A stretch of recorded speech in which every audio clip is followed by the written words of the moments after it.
bale tatano jabiraga tebigenda kuba birungi baloya tulina bajinesha Shamim Malende na sister wa anti agamba nti nze ndi muyayi nze sene zange zemmanja nzaagala wabadde onoonya kusobera abantu namba nga bw'ogenda batwala Canada naye ate nabo tojja kusobola batwala kubeera ojja babba nga bwe wabba be wali otwala Dubai Stacia bw'oba olina byonoonya noonya bibyo. Emiranga Stacia Mayanja ayolekedde okuddizibwa okwabo we kati nno avunanibwa emisango gy'obufere ngenda kubanga nkubulira maaso obadde nga mukazi wattu alwanye n'eddogo alwanye n'abantu ababi ate ekyandibanga omubaka Malende essaawa yonna empapula aziteekayo okulaba nga amuzza okwabo musango ki atandise n'oyo omwami gwe bayita Muzeeyi Kagatto ate nga oyo muzannyi w'akatemba bazanyanga ne Stacia Mayanja olwo baali bazanya ebiseera ebyo Stacia Mayanja yamuggyako ensimbi ezikwera emitwalo 5 zaali za passport era ng'agamba anti Stacia Mayanja yasobola kubanga abawa passport ate ne ssente teyazimuliza kati nno wagezezaako kubanga amubanja ono amwewanidde kati Muzeeyi Kagatto agambye nti tojja kubba zange ngenda kukuba mu mbuga z'amateeka era essaawa yonna Stacia alinza okuba nga ali ku nnyonyi edda e Kampala kati awo wennyini nja kusaba video no jimpereka like subscribing embuzi eno njala tugigobere mpola mpola nkusaba ogiweemu obudde nenga maaso eyo n'olutalo lwa full figure lutalo lwa kwevuma gwanyumira violence amaaso eyo full figure ogenda kumunyumirwa beekye beekoze n'antikaduuka nkoko obaana okera kumanja zilingine ngati wayi waliwo omuntu gwena wonjirira passport yange nambulako nadduka nawulidde ali kindi ye nti duka story reporting kakiwe gwe kimanyi nti no nti omusango teguvunda teguvunda zabika emipiira you are ready zabika emipiira Malende sister wo mbadde neerabidde Shamim Malende sister wo Sebanja Malende Sebanja company advocacy ye yamu ya family wali Nsibambi and Nsibambi company advocacy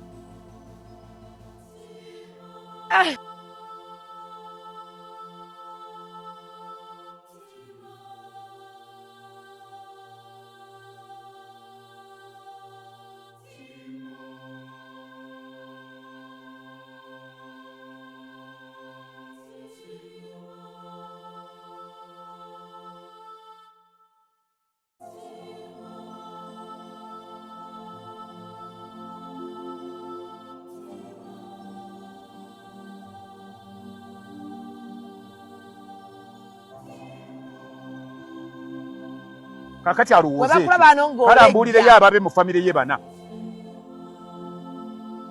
nzali obubi ambulireko abantu baba alenga naye wuyo oli botany ndi botanist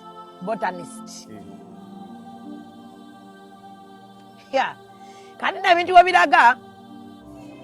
si birungi n'abo bonna abakuwaga when we go legal obayitanga ne babeerawo ne beewaga so anytime from now we shall go legal tugenda kuyimirira naye wonna we tuli batuli bandabe nga nyimiridde bwe nenkana nga nkubanja sente zange nga wazinzibako nga tompadde passport yange onimbye nti nno ogenda gindeetera nga togireetanga bagambe nti nze mu kyamu asabe ekyamu amakago galeka takumba oli mu kwetega naye mwadiba muliko ebikolimo ebyensibo mwadiba femuyita babituli mbufumbo tufumba tusula ku miti nga ndagala wengu agala wengu yoyeza nkyuka bukyusi namugamba nti yingira buli sadi gye nekyusiza nze ndabye abantu bangi wano ndabira ku bantu abayita basenga simanyi basenga tofumbirwangako toyina musajja wayita muko omusajja tozalanga badde ensiriŋŋanya 2 wayita naalongo simanyi kibwankulata tokolanga ki wayita simanyi ani ona nti munanansi asiibako aba yabulirira abafumbo nga naye bakako batayiza be bagenda muliwo amakodi mufuna abamu buli muntu yeyita wano simanyi senga simanyi ani mbulirira abafumbo simanyi kola bote musajja bonna n'abakadde abakazi abakuute balina basajja mbamanyi kubanga mbamanyi tebalina basajja bali mu kwetega indirectly betega oli alowooza munnange ayogedde okunyenya ekiwato ze nalabako bannange nga bakwana nnyo obuwala obuzina waliwo ne yakwana omuyimbi omukusegena mogerako yazina ngennyo ngaafukuta asobola okufaanana gwe abafumba bafaanana waliwo ani asobola okwebakako nga nennanyini mwana tonnamumuddiza tumbaavu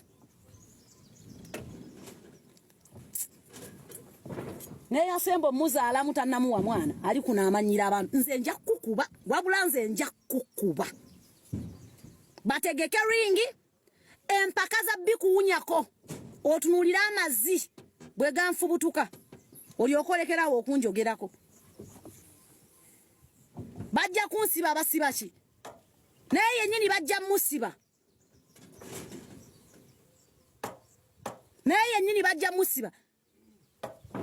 golowooza tetukooye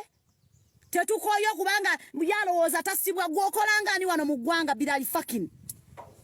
olowooza okolanga ani wano mu ggwanga olowooza gwe president olowooza gwe first son olowooza nti ojja kubeera kunonga ovuma abantu nga gwe toyagala bakuvume nze nja kubattula wabula nja kukuba gwe nakwewerera dda nakugamba nze siina bigambo byo teekateeka ringi bampite nkubattule nkwambule buli muntu ali ku TikTok omulabenga bulabi ama mukiga munyankole munyarwanda I'll beat you olemeddwa okukula mukazi gwoli mukazi mukulu nnyo eje emyaka gyo gyakufa omwana yakyogedde n'endowooza asaaga naye oli mu myaka gyakufa omuntu ajja kuba oli omuzirikire mu ngalo nze nno ndi muri bakadde muri ugly muri bichi yes I'm ugly but I have my husband siri side chick gwe bitundu byekyama byafuka bya rukale ayagala yeyetasa ayagala yeyeyamba nebinabiro nebiyero nibabisiba biba nakasumuluzo naye gwe manyo ko ne public party ngoli proud okubera side chick teri ali proud kubera Choroni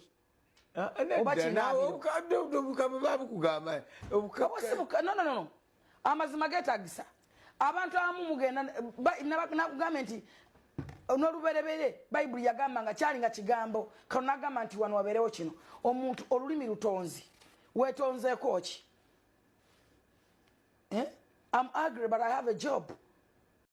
buli mwana omuto omuwalampa buli mwana muto olinga agamba mbu simanya mbu buli issue ino okubeera mu ggwanga ino okujogerako ngaani yennyini atunulanga obwoya bw'omuttako stupid nja kukuba nze nakugambye tegeka ringi nakugamba lekerawo okubuguutana n'ebigambo tegeka ringi abaana bajja kusasula nze naawe tuyingire ringi akuba munnaasu awe munne kitiibwa kalasi bana abaana balemeddwa okugamba amazima nti okuze yenna okulubusa okaddiye ne filter za TikTok tokyasobola zitulamu n'otafuna nkanyanya gwe tova ku bantu n'ogamba naye omukazi ono nga mulumbagatana buli lunaku buli dakiika kasimanya anti minana stalina musajja olinga amatako oyagala ajja akuzine baze olowooza baze asobola okuzina omukazi eyenkanidde awo abeera mu kwetiyuula obwetiyuuzi stumbavu ewange gy'ofumba kumanyoko ewange gy'ofumba olyokomanya